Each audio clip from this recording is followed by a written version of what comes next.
Hello, everyone, and welcome to another exciting episode of Bible Schooled.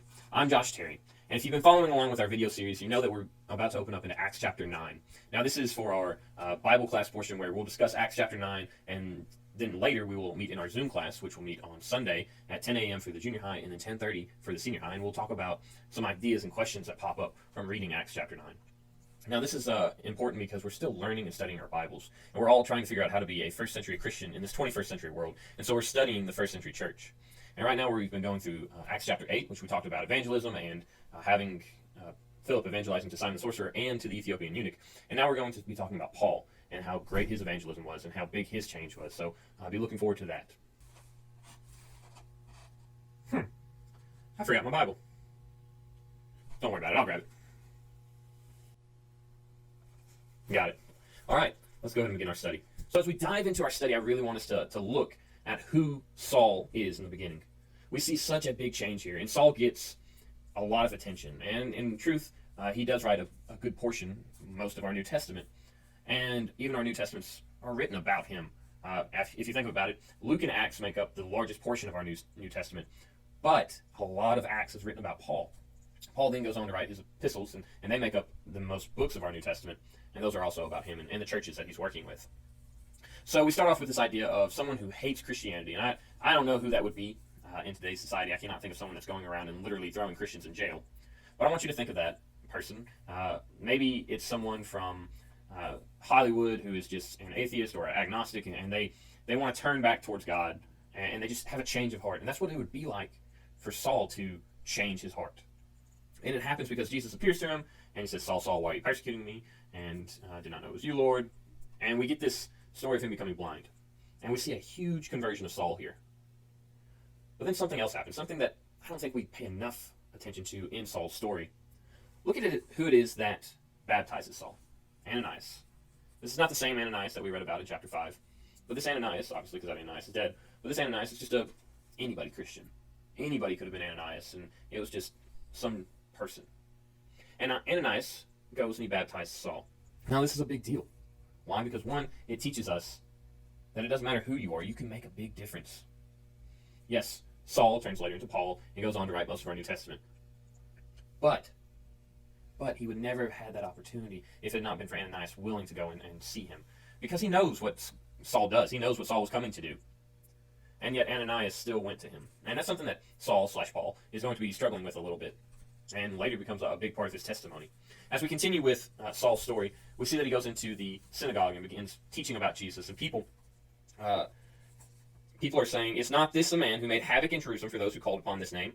And has he not come here for the purpose to bring them bound before the chief priests? People knew why Saul came here, and now he was turning and proclaiming Jesus. How strange is that?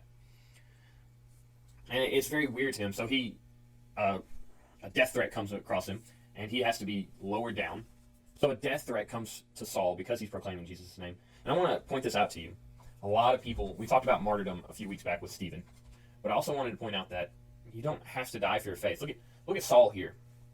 Saul, who's proclaiming Jesus and who would later go to Rome, even though he knows he's going to be in prison and possibly killed because of it.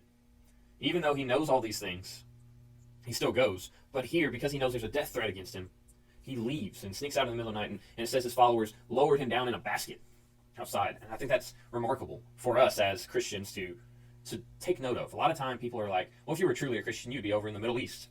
No. I applaud those that do go to the Middle East and work as missionaries over there. But at the same time, I also know that if I went over there and started proclaiming Jesus' name in the middle of the street, it would not be long before I was killed. And that cuts off my good work. So if people are not willing to listen to the message, it is better just to pass them by.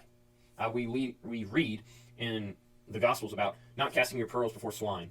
And if someone refuses you, knock the dust off your feet and continue on. So Saul comes to Jerusalem, and Saul's talking and proclaiming and trying to meet with other Christians, and nobody wants to hang out with Saul, except for one man, Barnabas. Barnabas comes in and reaches out. And I once taught an entire class on Barnabas, and I love Barnabas' story. And I think I'm going to use him for one of our questions later on. But Barnabas goes and he reaches out and brings Saul in. And Saul does all these great things that we'll read about later on.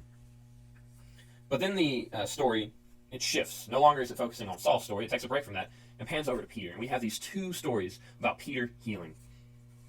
The first one happens when Peter heals Aeneas. Aeneas had been sick for 8 years, paralyzed, bedridden, and Peter heals him. And I want you to take a very special note at verse 35 here. And all the residents of Lydia and Sharon saw him, and they turned toward the Lord. It's really interesting. Why do I bring that up? Well, let's look at the next healing.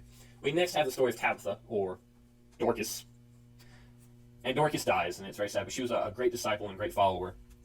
And Peter comes in after some people bring him up, and he says, Tabitha, arise. And she opens her eyes, and then calling the saints and the widows, he presented her alive to them. So Peter restores this woman back to life.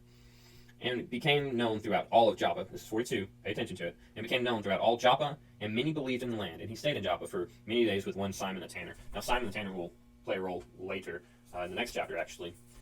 The reason I pointed out these two verses is because it's important to show that the spiritual gifts that they were given, such as healing, which what Peter does in this chapter with these two stories show us that there was a purpose for healing, to bring many people to God.